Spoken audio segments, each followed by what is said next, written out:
C'est une joie. Mulaukat. Parce qu'il est dit, il est agréable pour le frère lorsqu'ils se retrouvent ensemble. On a bisa mbibweshi bibo bukile ya yansa yosanga nashipa kumtol me banana bana mbebu nje famune. Là, Dieu envoie sa bénédiction. Ya yamba le fila tumami abiye. Il trouve la force de s'envoler sans fatiguer. Beku peta bukombo shiba pala kushiku koka. Bien-aimés dans le Seigneur, Kutumudi mwanana. nous n'avons pas encore le temps sur la terre. Takina samu inonsenga. Il n'y en a pas. Taiki kudi. Le monde même n'a pas d'importance pour nous. Inyensenga yentayina su mushinga kumpala Les kwetu. choses qui se font dans ce monde ici, Ntobekichika mu inonsenga. les gens ne comprennent pas. Bantu tabe bipush. Sauf l'épouse comprend ce que Dieu est en train de faire. Penda mukashinda la mumba. Njoko tashingula bintu bichilika mu inonsenga. Tous ceux qui montent et descendent ici, ils sont tellement aveuglés. Boswa bakamina na kwalala. Penda bampofu. Nous le remercions parce qu'il a voulu que nous soyons comptés parmi les vivants ce jour. Atoa tumutumula mwanda shiba kumina tuika na mkubena mwa kino kyolo. Il nous a gardés toute la nuit. Betula mfuku bushima. Et sa grâce nous a fourni la respiration, le mouvement et la vie. Kubuntu bwe tuba pete muwa tuba yoko tuba sana. Vraiment que son nom soit loué. Binyina mushinde litumbishibwe. Avant que je puisse ouvrir la Bible, Palashimbule buku. je voulais lire quelque chose dans Paul, prisonnier de Jésus-Christ. Na chimanga mbari tintu kampano bula mushabu wakula shi Paulo mwena lukano nchidishitu. Pour que je ne puisse pas l'oublier. Bego tato ikala kulubankana.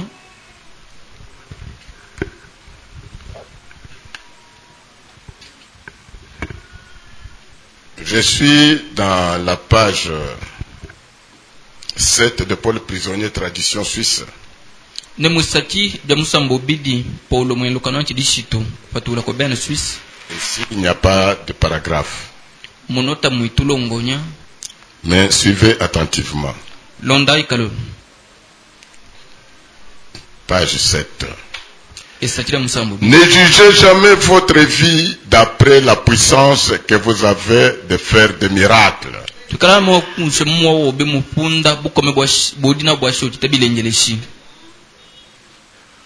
Ni d'après votre connaissance de la parole de Dieu. Mais regardez en arrière. Et faites l'inventaire des fruits que porte votre vie actuellement.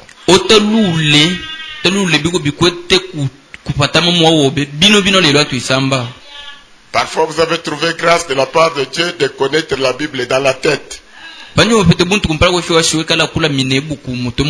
Tu peux la réciter depuis Genèse chapitre 1 verset 1 jusqu'à l'Apocalypse dernier verset. Les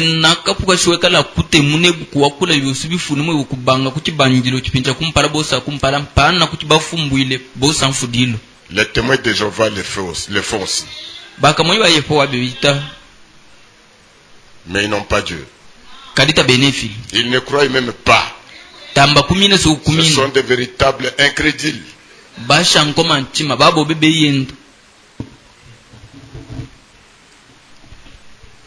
Parce que tu pries pour les malades sont guéris.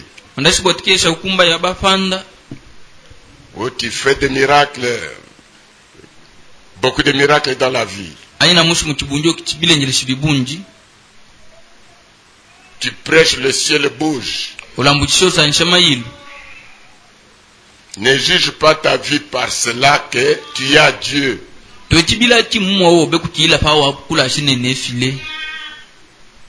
Mais le Saint-Esprit vous dit de vous arrêter un peu. De faire un pas en arrière. Et tourner. Donc vous faites un demi-tour. Vous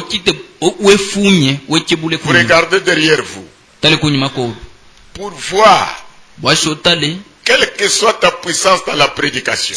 Quelle que soit la connaissance que tu as de la parole. Quel que soit les miracles que vous faites. Le diable aussi fait des miracles.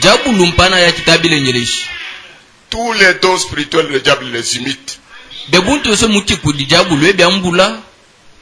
Mais le Saint-Esprit vous invite de tourner un peu les regards vers derrière. Voir quel genre de fruits que porte votre vie actuellement. J'ai prêché là-dessus il n'y a pas longtemps. Lors d'une rencontre des hommes d'affaires chrétiens à Phoenix, dans l'Arizona. J'ai prêché sur la vie chrétienne reflétant Jésus. J'ai dit que je suis né au Kentucky où c'était très primitif. Spécialement à l'époque de mon enfance. Et le petit garçon que j'étais n'avait jamais connu le demeure semblable à celle que nous avons ici, où toutes les belles dames doivent tout le temps se regarder dans les miroirs.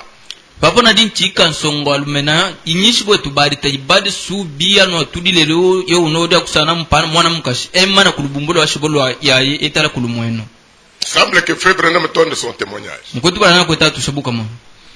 Qu'il y a partout, partout dans des maisons pour enregistrer leur coiffure ou autre chose.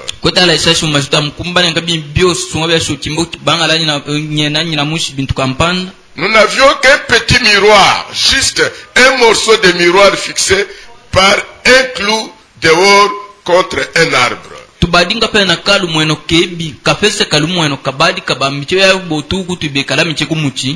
Où se trouvait le banc où nous faisions notre toilette. C'est là que mon père et ma mère se lavaient et se coiffaient en se servant de ce bout de miroir cloué à un arbre.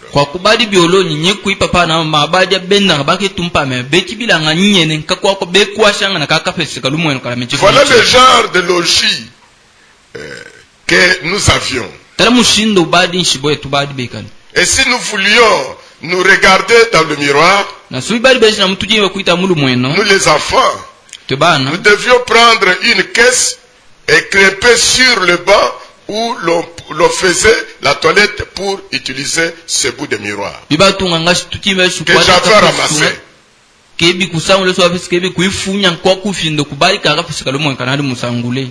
Le petit bout de miroir que j'avais ramassé moi-même dans une décharge publique. Ce n'était pas là au Kentucky, mais ici dans l'Indiana. Ce petit garçon que j'étais ne s'était en réalité jamais vu dans un miroir. Écoutez la personne que Dieu doit prendre comme un prophète.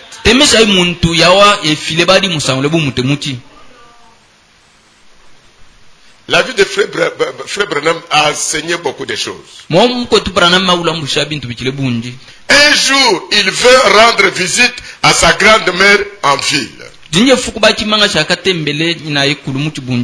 Celle-ci avait une maison dont une porte était entièrement recouverte par un grand miroir.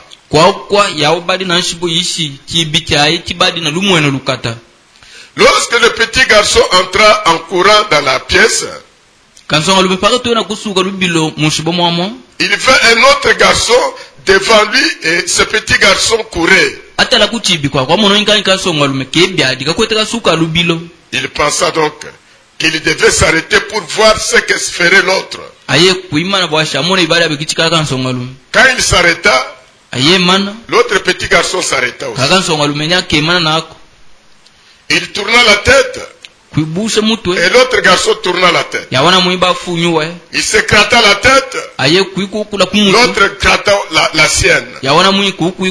Finalement, il s'approcha pour examiner la chose de plus près.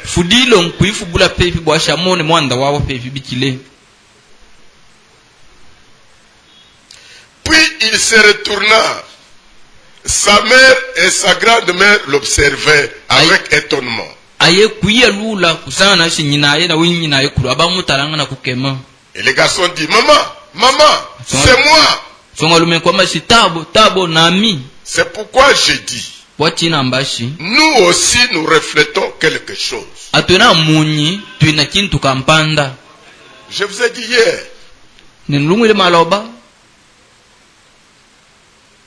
Chaque personne que nous sommes ici, nous sommes dans les Écritures. C'est-à-dire, nous avons notre homo dans les Écritures. Dont notre vie reflète.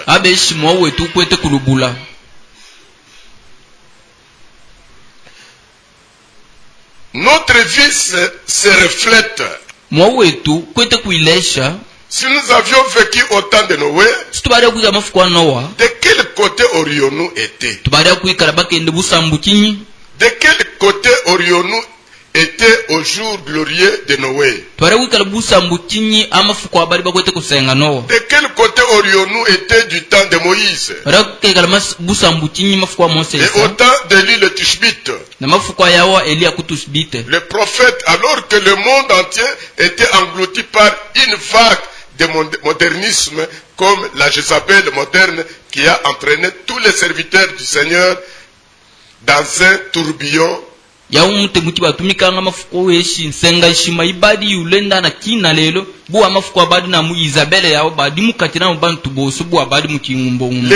et les prêtres se prosternaient devant elle. Aurions-nous pris le parti de la popularité ou seriez-vous tenu aux côtés d'Élie?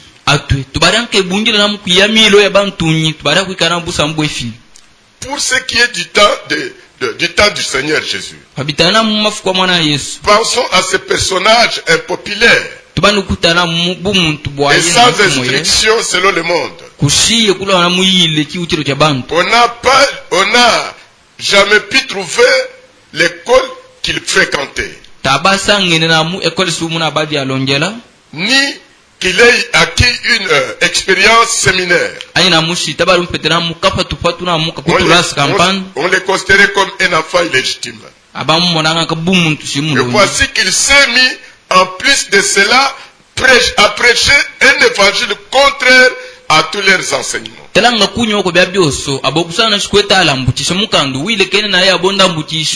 condamnait les prêtres et leur organisation. Ces organisations décrétèrent que si quiconque irait l'écouter, irait écouter ce soi-disant prophète, serait exclu de la synagogue, c'est-à-dire de l'église.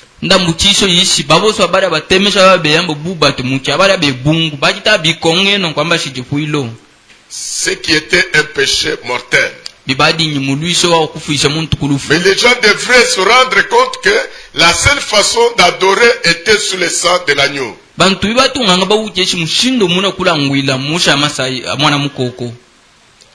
Il devait venir à ce sacrifice. Mais alors, il serait rejeté du monde. Pourtant, c'était glorieux. Mais ces hommes méprisèrent cela. Bien que Jésus fît en parfait accord avec l'Écriture. Mais non selon leur connaissance. De quel côté auriez-vous été?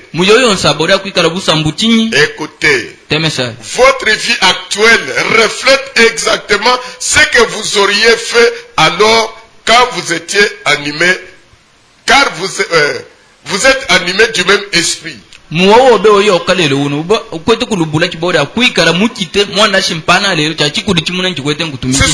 vous mettez d'un côté aujourd'hui, vous auriez fait de pareillement en ce temps-là, car l'esprit qui est en vous aujourd'hui est le même esprit, est le même que celui qui était dans les champs autrefois. On peut continuer là-bas. Qu'est-ce que je voulais vous dire? Sortez dans toute distraction. Le problème est de le mode de votre vie que vous menez chaque jour. votre vie détermine votre élection. C'est-à-dire votre choix. La vie que vous menez aujourd'hui, il y avait quelqu'un qui l'avait menée du temps de Noé.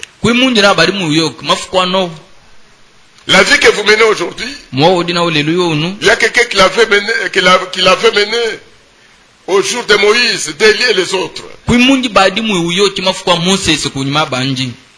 Si tu étais né au jour de Noé, la vie que tu mènes aujourd'hui prouve que tu n'allais même pas entrer dans l'arche de Noé. Tu rejetterais comme ton homme avait rejeté. Bref, arrêtez-vous. Vous et moi, arrêtons-nous. Laissons faire de bruit. Regardons maintenant le genre de fruits que porte notre vie actuellement. Parce que la Bible nous a dit, vous les reconnaîtrez par quoi? Pas par leurs paroles. Pas par leurs prétentions. Pas par leurs dons qu'ils ont. Parce qu'ils prêchent. Parce qu'ils font ceci, cela. Par le fruit que vous produisez là. La vie que vous menez là prouve que tu iras au ciel ou tu iras en enfer. Mais parfois tu as été séduit par l'amitié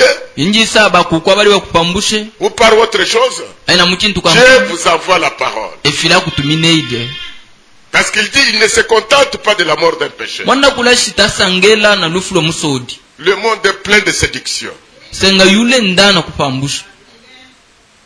Maintenant quand la parole sort, Frère Branham a parlé de l'histoire d'un fermier qui avait ramassé un nœud de l'aigle.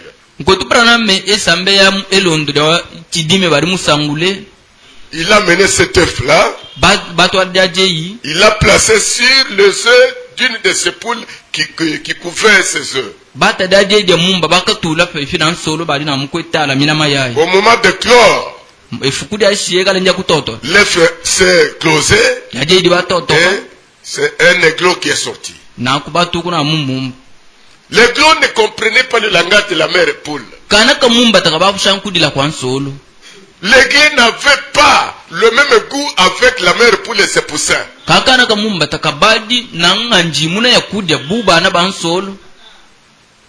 Mais les poussins écoutaient le gloussement de leur mère. Quand la mère disait, voyez, il y a des insectes qui avaient dit,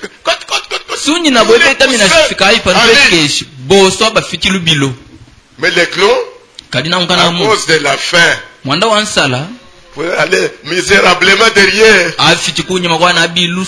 difficilement il picote ça. Mais pas sa nourriture. Il a mangé seulement pour remplir son ventre là-bas. Mais dans son cœur, je ne suis pas chez nous. Le monde n'est pas chez moi. Je suis juste un passant. Et mon trésor s'entasse quelque part là aux cieux. Alléluia. Amen. L'aiglon derrière la poule avec ses poussins savait que je ne suis pas dans ce monde. Celle-ci n'est pas ma mère. Ma mère ne parle pas comme ça.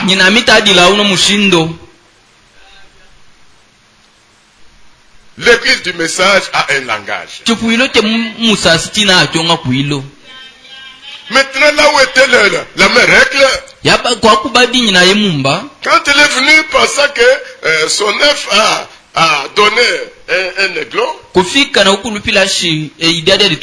il a ramassé. Il a commencé à planer sur chaque poulailler.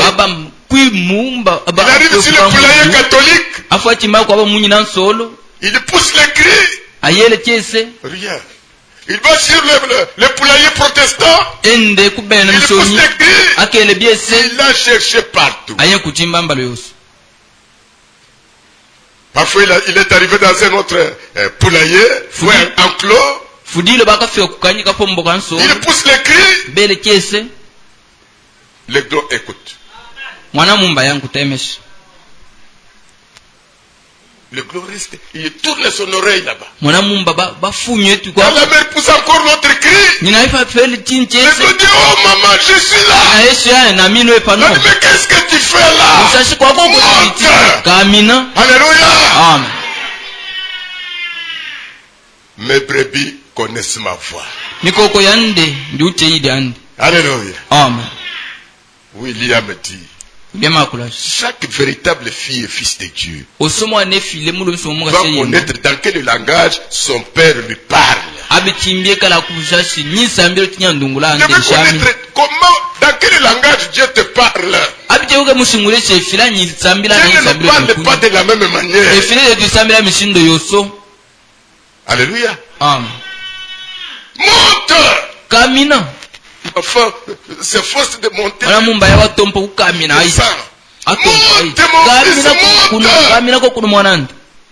Efforcez-vous. Faites effort, éclaboussez même le mur là. L'enfant, c'est pas, n'imaginez pas encore de peuples. Les primes qui peuvent me faire monter par haut. La mère avec les vienne et elle descend. Elle fait descendre son aile. Alléluia. Amen. Il est en train de faire descendre son aile ce soir. Que celui qui est aiglon, qui monte sur l'aile de sa mère. Il a fait descendre son aile. Et l'aiglon est monté au-dessus de l'aile de la mère. Ils sont partis. Alléluia. Amen. Ma brebis ne suivra jamais autre personne. Elle connaît ma parole. Elle connaît mon langage. Écoutez, même quand le péché est entré dans le jardin, et que les lions criaient, les ours criaient, les éléphants, il y avait beaucoup de bruit. Mais Adam, quel que soit son péché, Adam n'avait pas dit Père à n'importe quel bruit. Mais quand le Père a appelé, Adam a écouté. Il a dit Père, je suis ici. Mais qu'est-ce que tu fais? Pourquoi tu as quitté le lieu du culte? J'ai péché. Le péché éloigne l'enfant de Dieu d'auprès de son père. Alléluia. Amen. Nous lisons les Écritures. Nous sommes dans notre livre de Matthieu 12. Matthieu chapitre 12.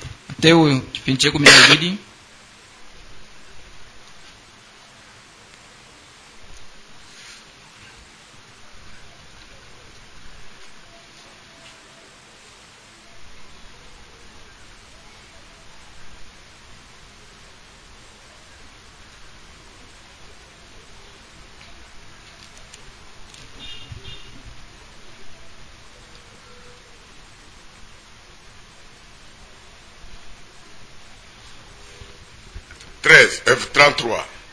Ou dites-vous que l'arbre est bon et que son fruit est bon? Ou dites que l'arbre est mauvais et que son fruit est mauvais? Car on reconnaît l'arbre par le fruit. Je salue mes collègues, hommes et femmes, jeunes garçons, jeunes filles, qui nous suivent à la radio, dans la cité.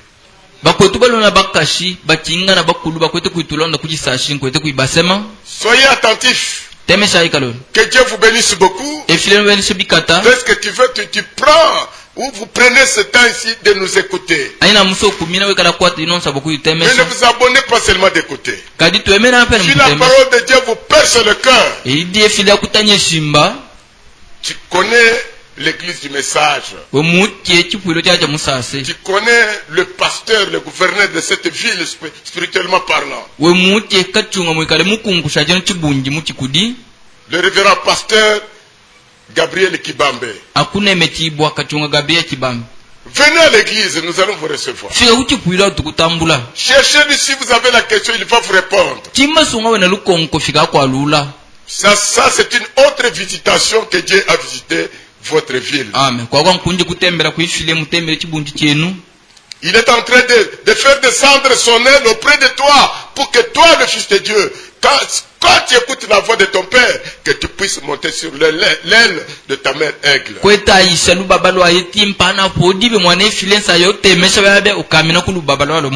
Car on reconnaît l'arbre par son fruit. Race de vipères. Comment pourriez-vous dire de bonnes choses? Méchant que vous êtes. Car c'est de l'abondance du cœur que la bouche parle. L'homme bon tire de bonnes choses de son bon trésor. Et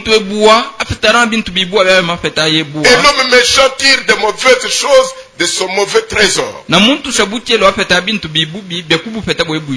Je vous l'ai dit. Au jour du jugement, les hommes rendront compte de toute parole vaine qu'ils auront proféré. Car par tes paroles, tu seras justifié. Et par tes paroles, tu seras condamné. Que Dieu bénisse sa parole.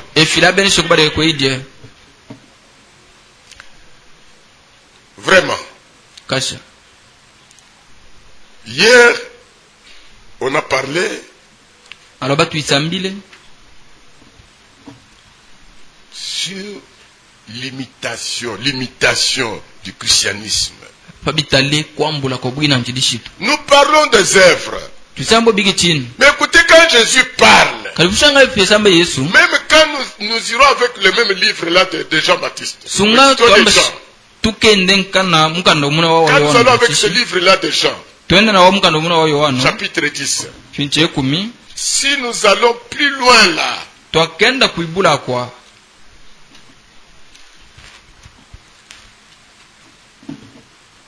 Jésus dit quoi?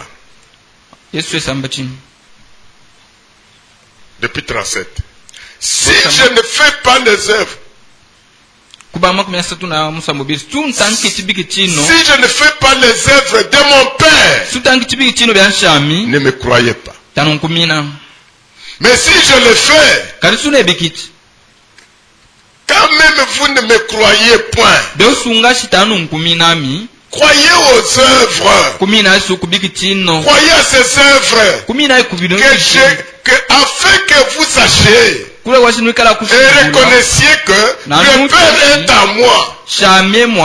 Et que je suis dans mon Père. Alléluia. Amen. Il ne disait pas que c'était ses œuvres à lui.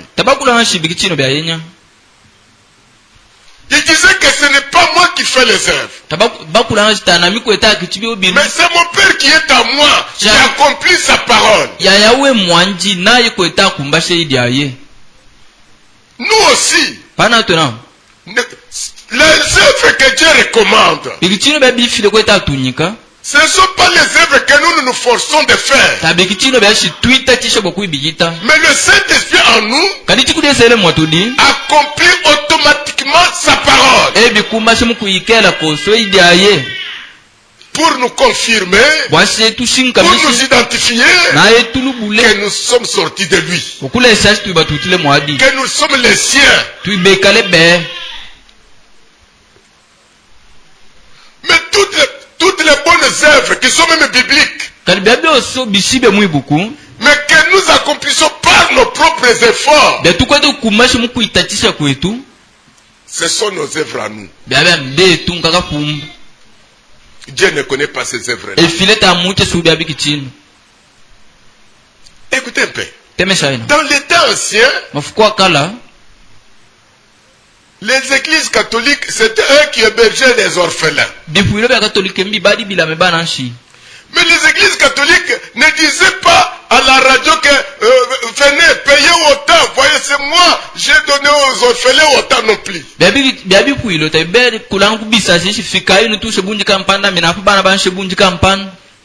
La Bible dit, souvenez-vous des orphelins. Mais aujourd'hui, les églises sont en train de commercer avec les enfants orphelins. Vous les voyez ici à Kabinda. Des femmes avec des radios et les lance-voix. Vous voyez même les gens qui vont à la radio pour dire à la population, moi je suis allé dans l'orphelinage tel. J'ai donné autant de sacs de maïs, autant de manioc, autant aussi. J'ai donné le cahier pour les enfants, tout ça. C'est la manière de tirer la gloire aux hommes. Ce sont les efforts perdus. Ils pensent qu'ils font cela pour Dieu, mais Dieu n'est pas là. Ils pouvaient donner, mais ne pas trompeter. Parce que la loi de la Bible dit que celui qui donne ne donne pas avec esprit de parti. Pour ne faire une gloire. Ce qu'il a donné, qu'une autre personne ne connaisse pas. Parce qu'il a fait au nom de Dieu, au nom de Jésus. Maintenant, quand il commence à trompeter, Dieu n'est pas là. Nous sommes d'accord? Autre chose. Les gens pensent, quand nous parlons de bonnes œuvres, des chrétiens, cela ne signifie pas que nous sommes sauvés par nos bonnes œuvres. Nos bonnes œuvres ne nous sauvent pas. Nos bonnes œuvres que nous commettons, ou plutôt que nous posons, c'est un signe de reconnaissance. Dans la prédication, l'amnésie spirituelle, Frère Branham parle de l'Amérique, plutôt Israël, comme l'emblème d'une femme prostituée.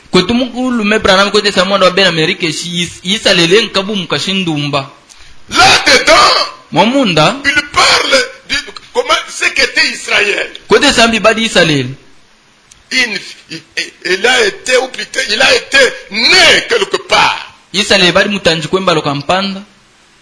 Une fille. Et on l'avait laissé.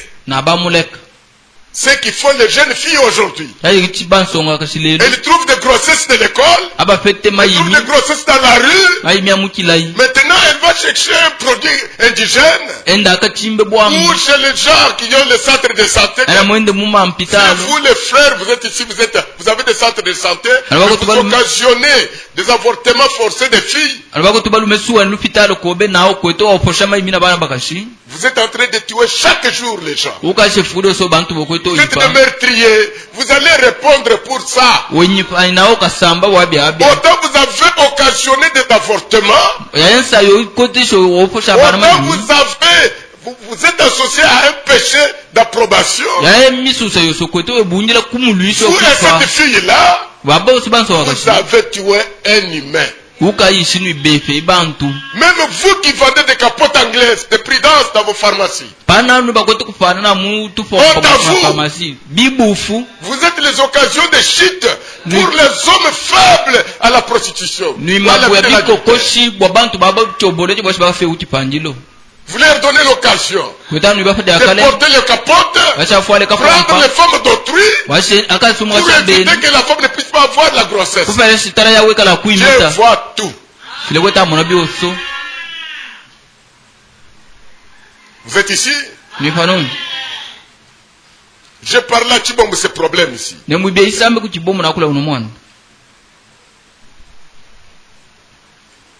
Des conjoints qui s'entendent. L'homme et sa femme s'entendent. Comme nous avons un bébé, qui n'a pas encore marché, nous ne voulons pas encore avoir encore l'autre. Mais nous allons seulement nous accoupler. Quand le moment arrive de pouvoir donner la semence, je mettrai cela par terre. Un péché de meurtre. Dans la Bible, en Genèse, Dieu a tué quelqu'un qui avait hérité la femme de son grand frère ou de son frère qui était mort.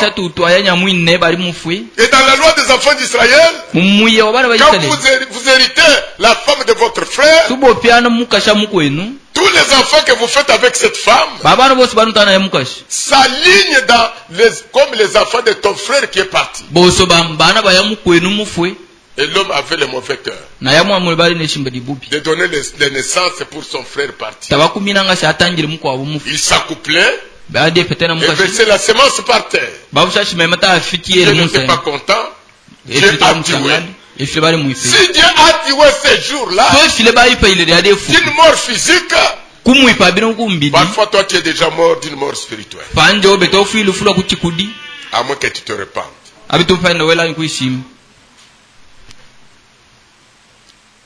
Frère Branham dit, vous voyez, les gens qui passaient voyaient cette fillette-là née là-bas, avec du sang partout.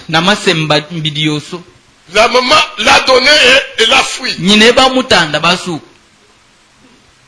Dieu dit, tous les gens t'avaient abandonné. Personne n'a eu pitié de toi. Mais moi quand je suis arrivé, je t'ai regardé. J'ai eu pitié de toi. Je t'ai tendu le pan de ma robe. Je dis, je t'aime. Je t'ai frotté du sel. J'ai fait tout ce qu'il fallait faire pour te rendre propre. Je t'ai parfumé. Je t'ai gardé. Lorsque tu es arrivé à l'âge d'amour, il t'a dit, tu es ma femme à moi. J'ai donné tout ce qu'il fallait faire. Je t'ai construit une maison, un bon lit, le meilleur drap de lit, des couvertures. Je t'ai acheté des ornes, des boucles d'oreilles, tout. Je t'ai parfumé. Mais quand tu es devenue trop belle, tu t'es livré à la prostitution. Si vous lisez Ézéchiel chapitre 16, 1 jusqu'à 22, dans le 22e verset, il dit, mais dans tout ce que tu as fait, tu as oublié le jour de ta naissance. Ce que tu étais. Oh ma soeur, mon frère, souviens-toi ce que tu étais quand le message t'a ramassé. Tu étais comment? Tu avais quoi? Tu étais misérable. Mais le message, quand tu étais dénudé par le diable dans la rue, marchant en caleçon, marchant volant, montrant le bas-ventre partout. Parfois tu marchais en culotte. Un frère fumeur du chanvre qu'on ne peut pas compter dans le quartier. Tu marchais en culotte. Tu fumais le chanvre. Tu n'avais pas aucune valeur. Mais le message t'a ramassé. Le message c'est Jésus. Jésus t'a ramassé. Jésus t'a habillé convenablement. Tu as eu la valeur. Mais qu'est-ce que tu fais contre Jésus? Alors Frère Branham dit, vous voyez, c'est comme une fille qui est là dans le village, qu'on appelait Etoula. Les seins sont tombés jusque-là. Comme des chaussettes de jouets. Personne ne pouvait penser de toi. Né dans une famille pauvre. Où on ne pouvait même pas trouver même la chaise plastique. Ce n'est pas pour vous insulter. Je vous amène à quelque chose. Moi aussi j'étais né dans le village.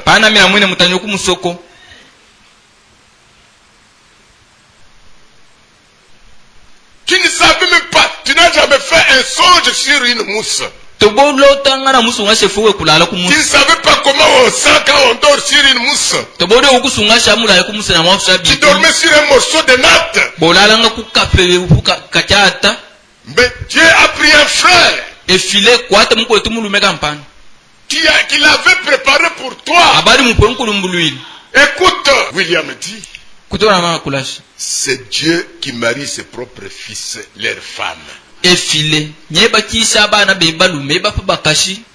Avant que tu naisses, avant que ton mari naisse, dans l'éternité, Dieu avait préparé ce garçon. Et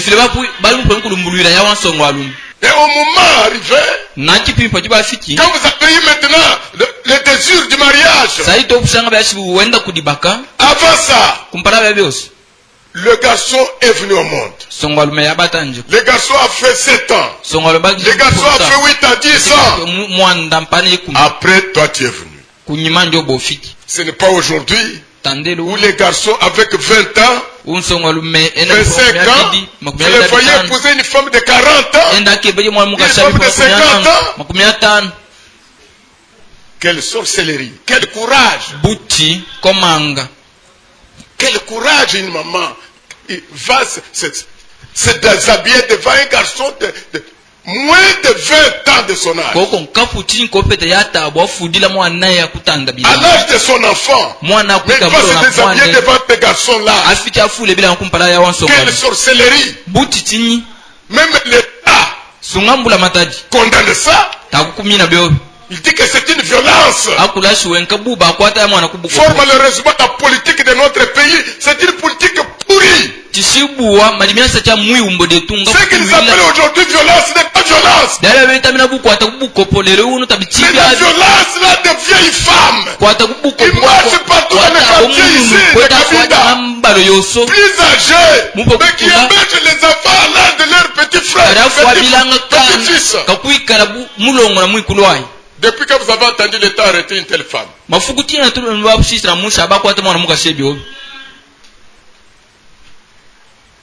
Au contraire, il favorise ça. Je disais que maintenant que le garçon a eu 10 ans, Dieu maintenant fait qu'on puisse naître sa femme quelque part. La femme peut naître à Lubumbashi. La femme peut naître à Goma. La femme peut naître en Amérique. La femme peut naître à Kinshasa, au Kassai. Un garçon. Donc, ils sont nés dans des milieux très différents et éloignés. Mais avant qu'ils se marient, Dieu envoie le message. Le message ramasse le garçon. Dieu envoie le message. Le message ramasse la fille là où elle est. Les garçons commencent à écouter les conseils de Kibaba. Comment entrer dans le mariage? Comment faire le choix d'une femme? Les garçons assimilent. Ils écoutent la parole. Ils écoutent la parole. Ils croient. Kibaba m'a dit, il faut que je prie beaucoup. Pour que je puisse bien entrer dans le mariage. Que je ne puisse pas entrer brusquement. Mais il faut que je sois intelligent pour entrer là-bas. Maintenant, la fille de l'autre côté entre dans la prière. Seigneur, donne-moi mon mari. Je ne veux pas être une prostituée. Seigneur, moi je suis ta fille. Je ne veux pas déshonorer ta parole. Où est mon mari, Jésus? Jésus, où est mon mari? J'ai déjà terminé mes études. Mes parents n'ont pas la capacité de m'amener à l'université. Où j'ai déjà terminé l'université. Où est mon mari, Seigneur? De l'autre côté, Seigneur, où se trouve ma femme? Donne-moi ma propre femme. Alléluia. Amen. Le garçon va vers son pasteur. Pasteur, on ne l'informe pas le problème. Pasteur, on lui parle du problème. Avant que le problème commence. Avant que ton père, ta mère connaissent le problème de ton mariage, c'est ton pasteur qui connaît. Le mariage dans ce monde ici, depuis le mariage avec Christ que nous avons, c'est un problème difficile. Frère Franck a prêché le message. Le mariage est un problème ancien. Vous devez voir votre pasteur. Quand ces besoins-là montent, quand le désir de marier monte, tu vas vers ton pasteur. Pasteur, je sens vraiment, je brille. Il faut que j'entre dans le mariage. Je demande souvent aux frères, quel travail tu fais pour supporter la fille d'autrui que tu as. Quel travail tu fais? On te paye combien par mois? Est-ce que tu as une maison? Même si c'est à louer, est-ce que tu loues une maison? Tu as des assiettes? Tu as les casseroles? Tu as tout là-bas? Pour que quand la femme viendra, elle ne puisse pas commencer à demander les gobelets, les casseroles chez les voisins. On ne demande plus le pour dire. Je disais aux frères, allons chez toi. Nous partons. Je me mets sur son lit où il dort.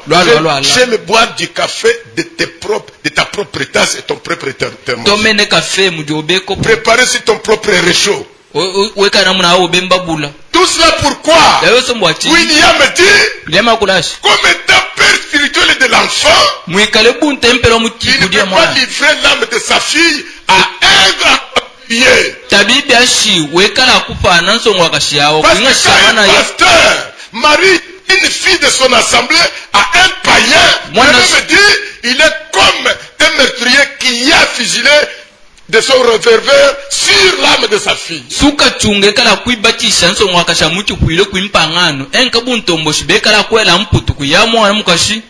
Le pasteur doit être sérieux pour son garçon ou pour sa fille. C'est pourquoi il est demandé d'aller voir le pasteur premièrement. Le pasteur vérifie, est-ce que tu es déjà à mesure? Tu as réuni les choses qu'il faut pour entrer dans le mariage.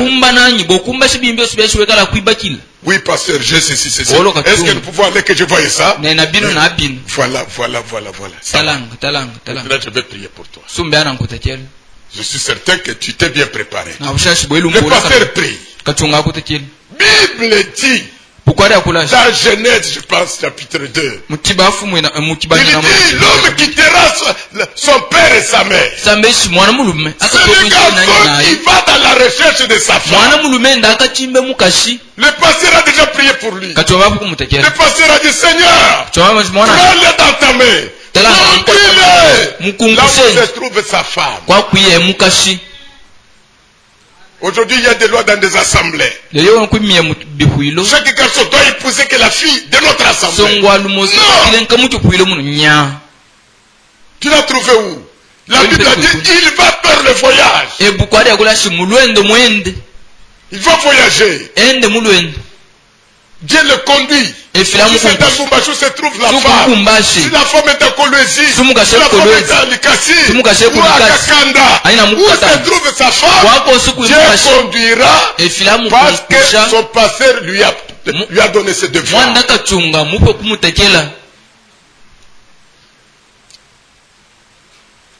Amen. Et tu verras sa femme.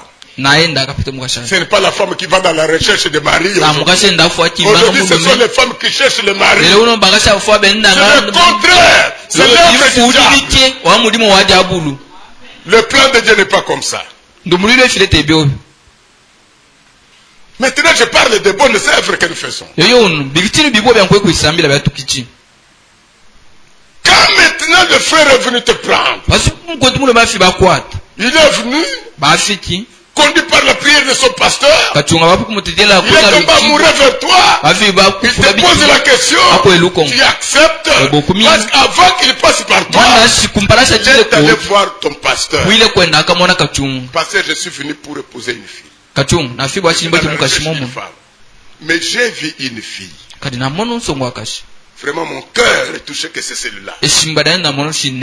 Tu l'as demandé? Non, pasteur. Mon pasteur a dit que si tu trouves une fille, avant de lui parler, va à son pasteur. Parce que pasteur, comme il est ici, il connaît les filles qui ont déjà des fiançailles. Tel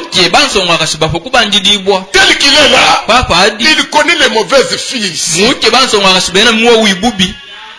Qui sont là, qui vivent mal. Pasteur connaît. Mais c'est le pasteur Jésus qui a dit, je connais chaque brebis en son nom. C'est le devoir de chaque pasteur local. Même le ministère dans les hommes, le pasteur a droit de demander à l'homme. Il a même le pouvoir de réunir ceux qui prêchent avec lui. Parce que c'est frère Franck qui l'a dit aussi. La question-réponse de 1982. On lui a posé la question. Est-ce que nous sommes ici? Frère Franck, nous sommes 5, 6 prédicateurs dans une même assemblée. Comment nous pouvons faire pour mieux servir Dieu? Frère Franck dit, c'est une bonne question. La première chose, mettez-vous ensemble. Que chacun connaisse le ministère qui est dans l'autre. Parce que vous êtes les joueurs dans le foot. Vous êtes comme les joueurs dans le jeu de foot. Dans une équipe. Quand vous allez vous connaître les appels que vous avez chacun n'aura pas à aller entrer dans le numéro de l'autre. C'est le pasteur qui va à cette responsabilité de connaître le ministère qui est en toi. Comment est ton histoire? Vous ne direz pas non, mais vous n'êtes pas Dieu. Dieu a quelle couleur? Dieu a quelle couleur? Nous vivons dans le temps où Dieu habite dans les hommes. Et Dieu agit par les hommes. Le pasteur local, c'est l'âge local de l'église locale.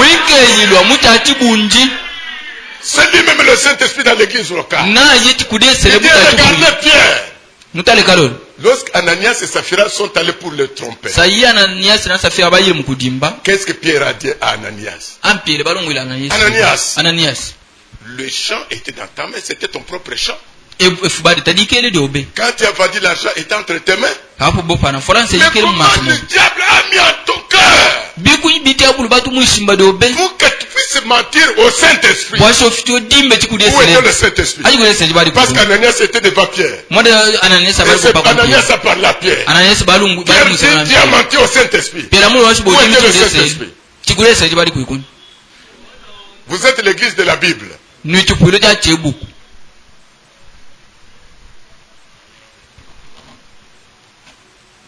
Maintenant, le pasteur a donné son aval. Le mariage est lié. Vous êtes parti du village où vous êtes vers Kinshasa. Toi qui ne savais pas la chaise en plastique, tu te trouves sur le divan. Toi qui n'avais jamais été sur le coussin d'une moto,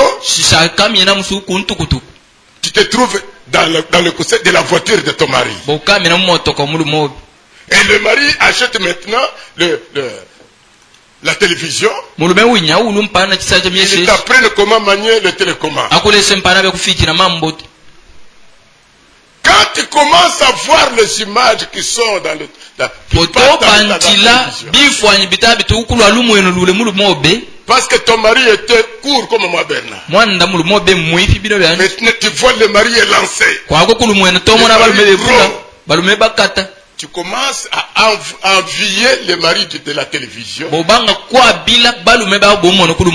tu manques le respect à celui qui t'a apporté, qui t'a mené à Kinshasa. Et fait même dire, tu serais une femme irreconnaissante. Je dis les bonnes œuvres, que la seule manière de la femme de reconnaître la grâce que Dieu lui a faite pour que ses frères puissent lui faire sortir de là où elle se trouvait pour l'amener dans la grande ville et dans la bonne vie.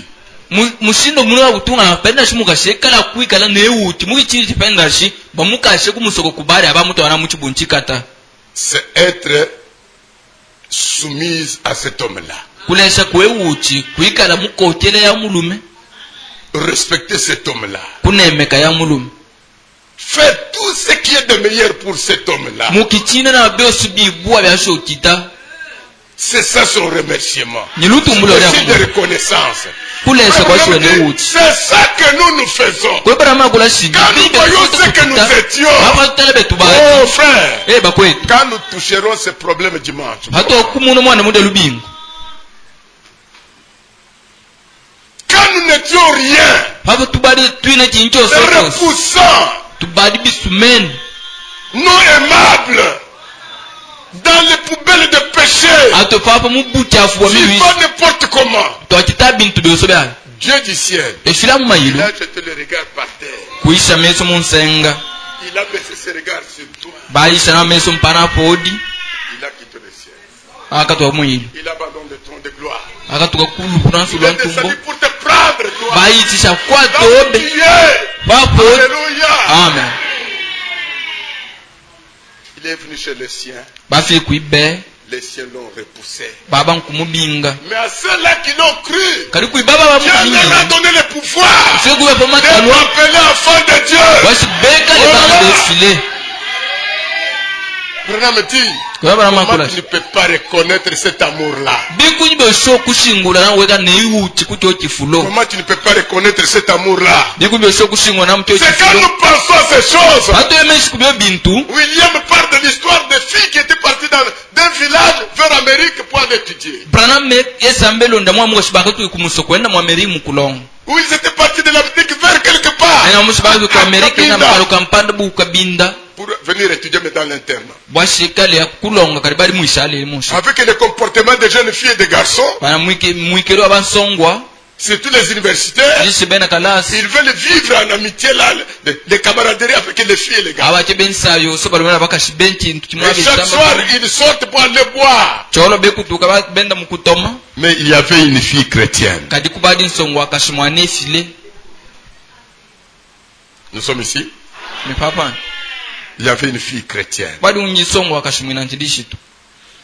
Ou un garçon chrétien. Le dirigeant de l'université l'a regardé. L'a observé beaucoup de temps. Pendant que les autres partent boire, faire des bêtises. Le chrétien restait à son dortoir. Le recteur est venu.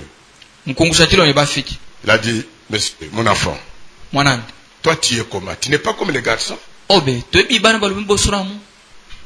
Je vois tes amis, chaque soir ils partent boire, ils sont dans l'ambiance avec d'autres filles. Pourquoi toi tu restes toujours à la maison? Il dit, recteur,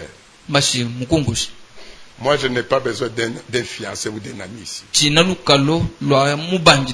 Je suis venu pour étudier. Mais là où je suis venu chez nous, j'ai laissé mon fiancé ou ma fiancée. Je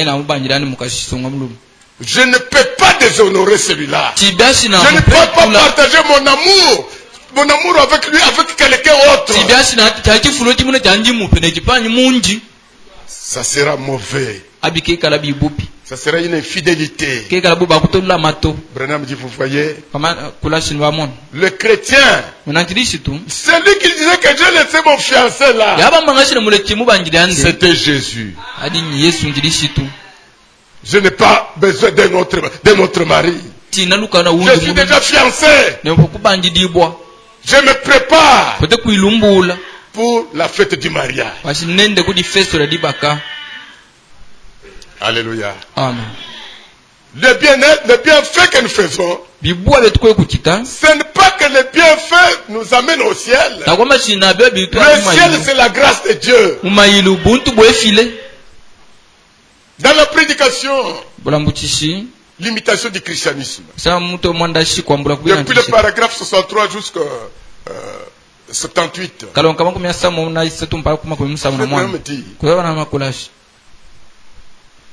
Quelqu'un lui a posé la question. Si je peux lire ça. Lui a posé la question. Mon ami. Quelqu'un ne fume pas. Ne boit pas. Ne commet pas d'adultère. Ne vole pas. Au moins qu'on lise ça. L'imitation du christianisme. Il faut qu'on lise au lieu de parler comme ça. Il faut qu'on lise ça.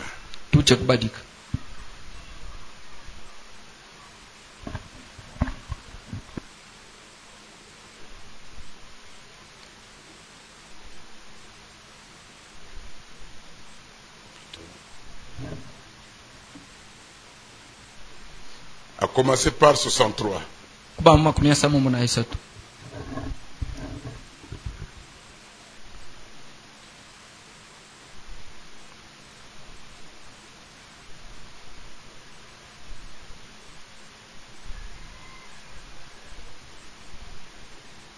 Donc, l'autre jour, un homme posait une question à un autre. Il disait, ne crois-tu pas que si un homme a été un enfant de Dieu, né de l'Esprit de Dieu, lavé dans le sang, et racheté entièrement par Dieu, par le renouvellement de son cœur, par le lavage d'eau, par le sang, par la parole, et il devient un enfant de Dieu. Penses-tu que cette personne-là puisse pécher et s'éloigner de Dieu au point d'être perdu?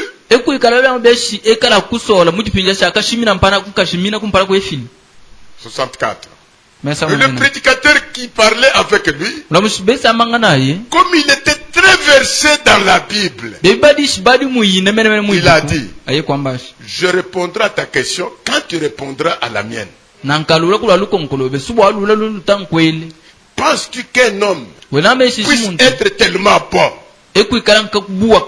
qu'il ne mente pas, qu'il ne vole pas, qu'il ne fasse rien de mal, mais qu'il soit tellement bon que Dieu l'accepte dans le ciel sans le sang de Christ?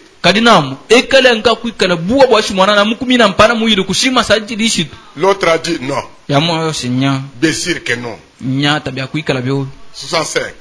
Vous ne pourriez pas aller au ciel sans le sang du Seigneur Jésus-Christ. Peu importe combien vous êtes bon, ça,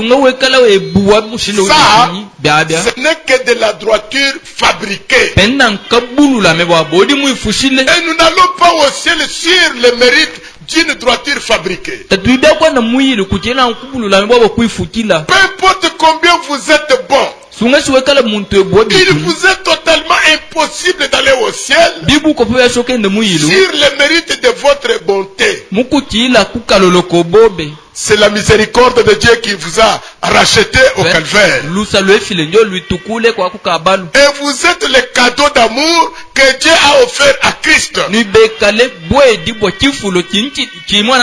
si Dieu a offert un cadeau à Christ, Christ garde son cadeau. Qu'est-ce qu'il dit? Tous ceux qui viendront à moi, tout ce que le Père m'a donné, viendront à moi. Pas ceux qui se donnent eux-mêmes. Mais ce que le Père a donné comme cadeau à son fils, iront au fils. Et aucun d'eux n'est perdu. Je les ressusciterai au dernier jour. Bon, Vous pourriez être sous le coup de l'émotion. Vous pourriez avoir de l'huile sur les mains. Parler en langue. Ou danser par l'esprit. Ou bien adhérer à l'église. Ou vous donner au fantastique qui est à l'ordre du jour. Si toutes les femmes aiment les prophéties. Les églises de prophéties. Là où on donne des prophéties. Vous trouverez plein.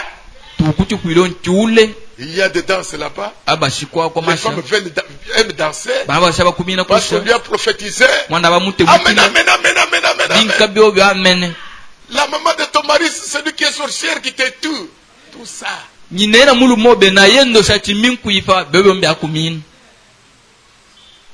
Des fantastiques qui est à l'ordre du jour aujourd'hui.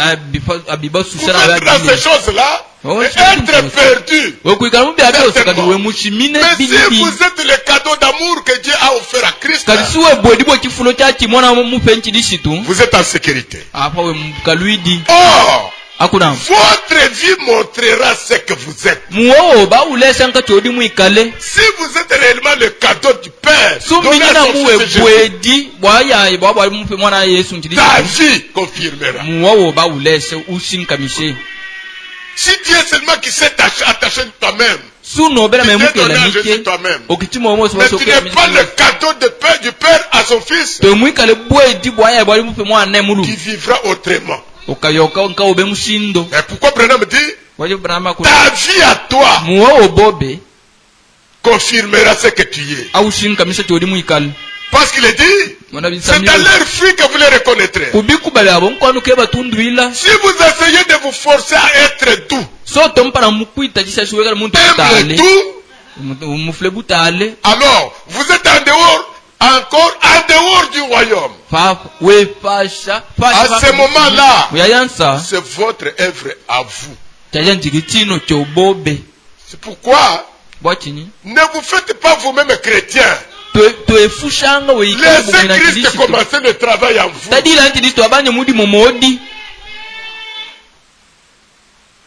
Nous avons vu que la vie chrétienne, c'est différent de la vie des musulmans. La vie chrétienne, c'est la vie du carême. De tous les jours de la vie sur la terre. Mais les musulmans, ils mettent la cigarette à côté, ils mettent les boissons à côté pour 41 jours. Là, même le petit salive qui vient. Mais il connaît que ma cigarette m'attend. C'est tout quand il arrive dans le 39e jour. La sorte de cigarette mettait au point. S'il était capable, il pouvait prendre les dates là, les jours là, le tirer. Le jour où les 41 jours terminent, le musulman se coupe à 1000 morceaux. Mais ce n'est pas comme ça avec les chrétiens. Quelqu'un chantait. Chrétien jusqu'à la mort. Prisonnier jusqu'à la mort. Alléluia. Amen. Croyant jusqu'à la mort. Pas être aujourd'hui saint, demain adultère. Être aujourd'hui chrétien vainqueur, demain vaincu. Non. Nous allons de victoire en victoire. Amen. Amen. Nous parlons de l'imitation du christianisme. Alléluia. Amen. Ce n'est pas bien d'imiter le christianisme, mais il faut le posséder en vous.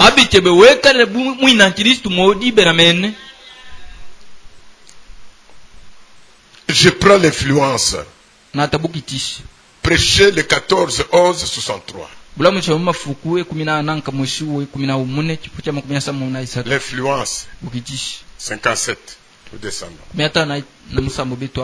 Ainsi donc, il n'y a pas longtemps, je parlais chez eux. Ils faisaient passer les hommes à la chair, les hommes d'affaires à l'estrade.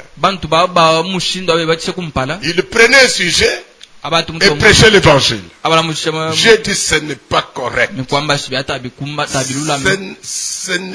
Ce n'est absolument pas correct. Il est assez difficile pour nous les prédicateurs de garder cela en plombe. Ne parlons même pas de prendre un homme d'affaires qui n'est pas ordonné à faire pareille chose et vous insinuez de petites idées et d'autres. Et je dis, vous ne devriez pas faire cela. Qu'est-ce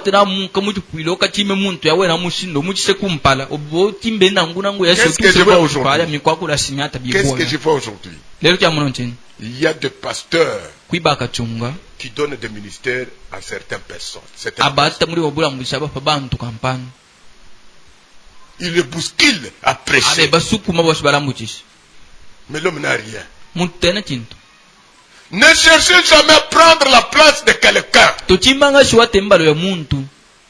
Dieu vous a créé d'une façon. Restez comme tel. Sans doute. Restez tel que vous êtes. Ne cherchez pas à imiter un autre. C'est ce qui ruine toujours les dons que Dieu envoie sur la terre. Nous trouvons trop d'imitations charnelles. Et nous trouvons quelqu'un qui essaye de copier un autre.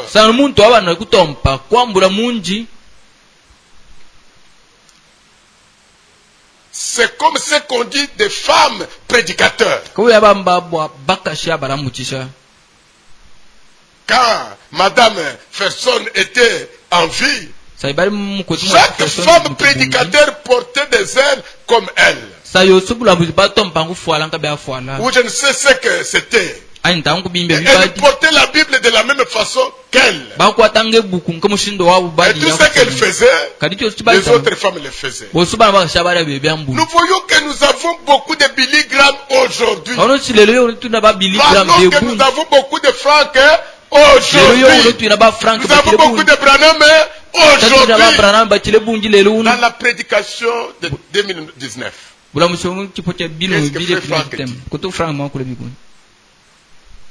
Je suis en train de souffrir.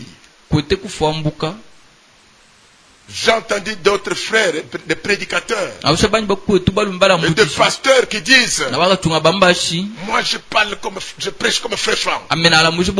Moi je vis comme frère Franck. Mais quand je vois leur mode de vie et comment ils prêchent, c'est loin de moi.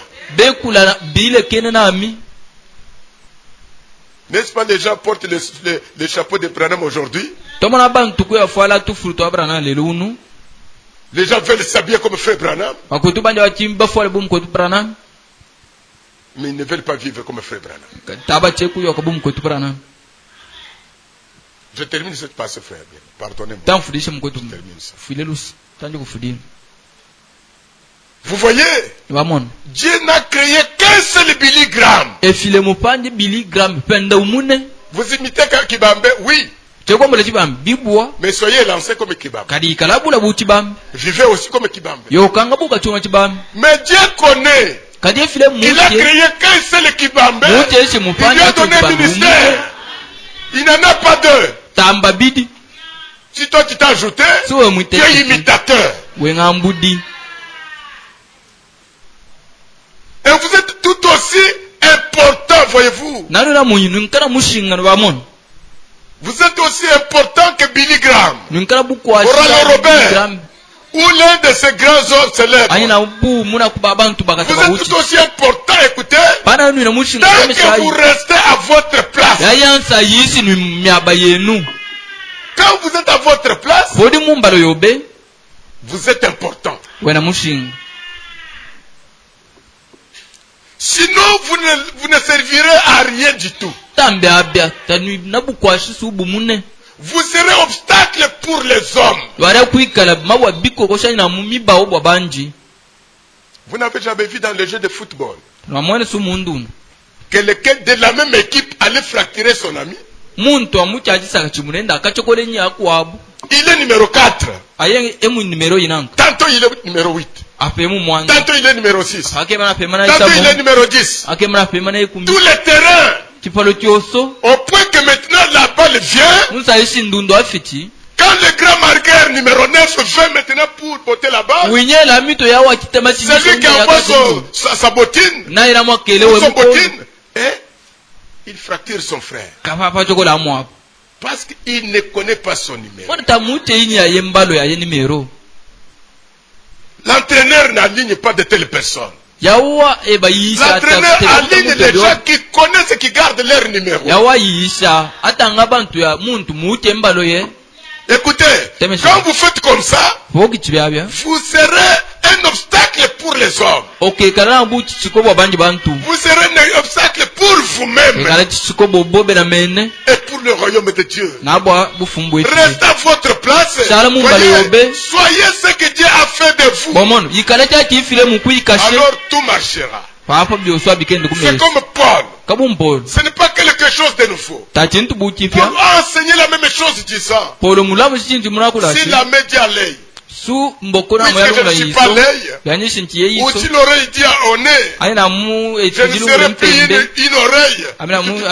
Ce sont pour terminer. Écoutez le problème. Et nous ne devons pas chercher à imiter personne. Restez ce que vous êtes. Voyez? C'est ainsi que Dieu vous a créé. Écoutez, vous ne vous êtes pas façonné vous-même. Rappelez-vous, tant que nous les prédicateurs, nous aimerions prendre la place de Billy Graham, nous n'y arriverons pas. Billy Graham non plus ne peut pas prendre notre place. Nous, chacun a quelque chose à faire. Un petit homme simple ici, peut-être c'est un concierge, une petite femme qui est ici, peut-être une ménagère. Écoutez, le plus grand prédicateur sur la terre aujourd'hui ne peut pas prendre sa place. Vous, Dieu avait un dessein de vous créer tel que vous êtes là. Et servez simplement Dieu tel que Dieu vous a créé. Je pense que si seulement nous faisions cela, les routes tourneraient bonnement. Amen. Amen. Si Dieu t'a créé court, Dieu sait pourquoi il a fait ça. Il va t'utiliser selon de la manière qu'il t'a créé. Mais quand vous cherchez à imiter, prendre la place d'un autre, vous cherchez des problèmes. Dieu t'abandonne. Tu vas toi-même t'envoler, te servir avec tes propres ailes.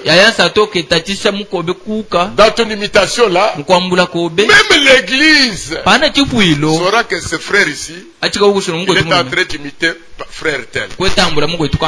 Il cherche à prêcher comme notre pasteur. Il cherche à parler.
Dieu notre Père est notre Roi.